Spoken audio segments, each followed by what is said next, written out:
En términos políticos, se puede leer la afirmación de Dios como causa de sí de este modo. Dios es una esencia infinita. Dios, dice Spinoza, es potencia infinita. Cuando dice potencia infinita, dice todo lo que existe, existe como expresión de esa potencia / esencia. O sea, una esencia de algo es la potencia que tiene.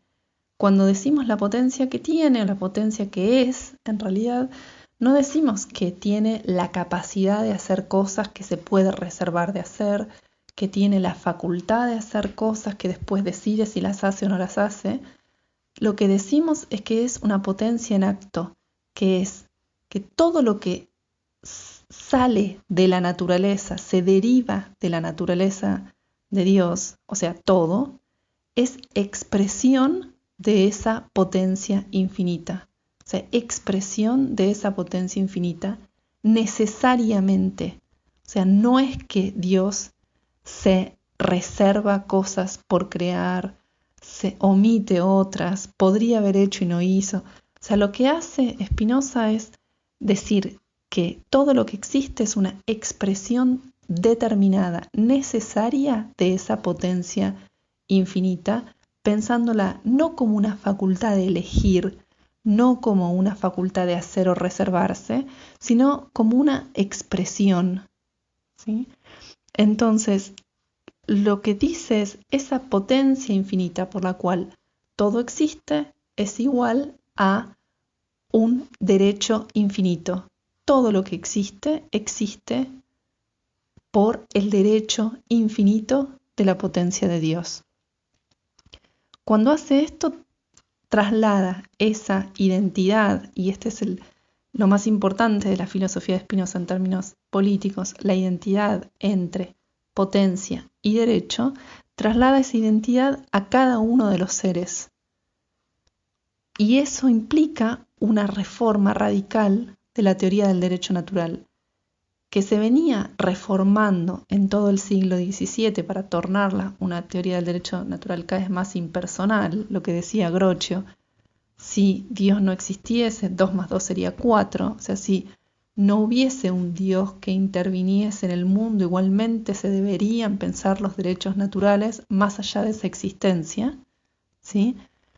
Sino que lo que está pensando Spinoza es, al identificar potencia y derecho, que cada cosa que existe como expresión determinada de esa potencia y ese derecho infinitos.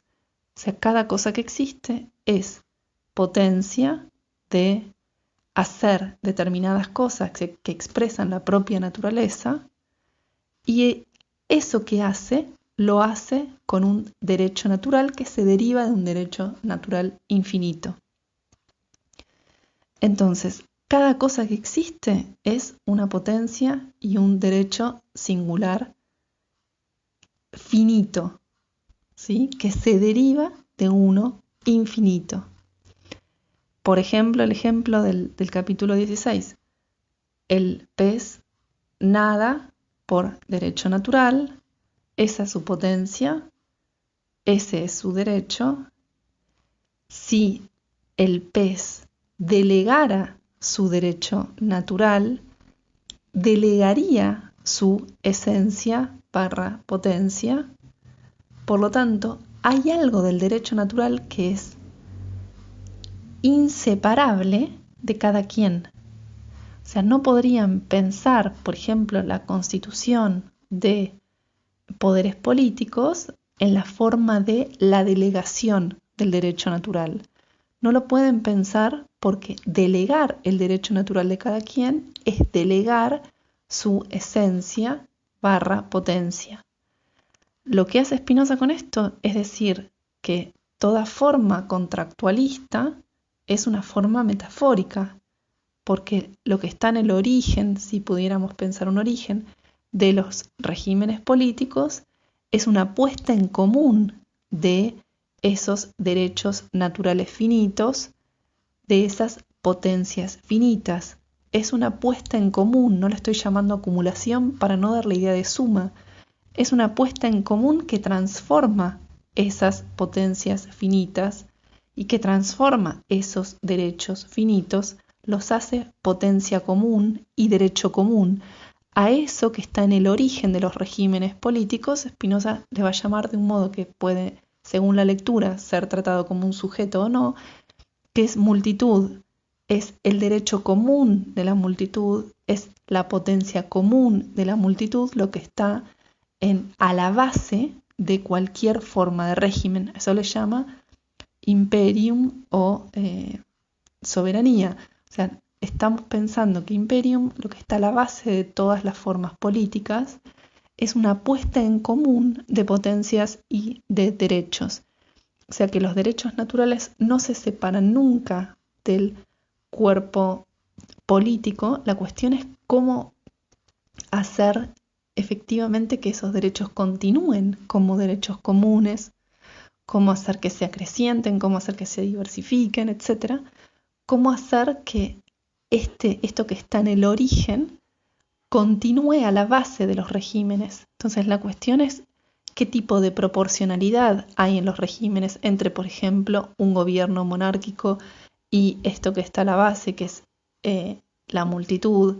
Qué tipo de proporcionalidad o desequilibrio hay entre regímenes aristocráticos y lo que está a la base, que es la multitud, entre regímenes democráticos y lo que está a la base, que es la multitud. Por eso Spinoza dice, el régimen más natural es la democracia, en este sentido, en el sentido que es el régimen que tiene menos desproporción entre estos mal llamados dos términos, ¿no? Del gobierno y el imperium o la multitud. La cuestión es que es un pensamiento que está diciendo en el origen de los gobiernos, de los regímenes políticos, no está un acto jurídico, sino que está una puesta en común de derechos y potencias. Y la clave de su continuidad es esa continuidad diversificada, enriquecida, etcétera, de lo común. Eso es lo que da origen a formas de la historia nacional, a formas de los derechos en términos jurídicos, a formas de gobierno, etcétera.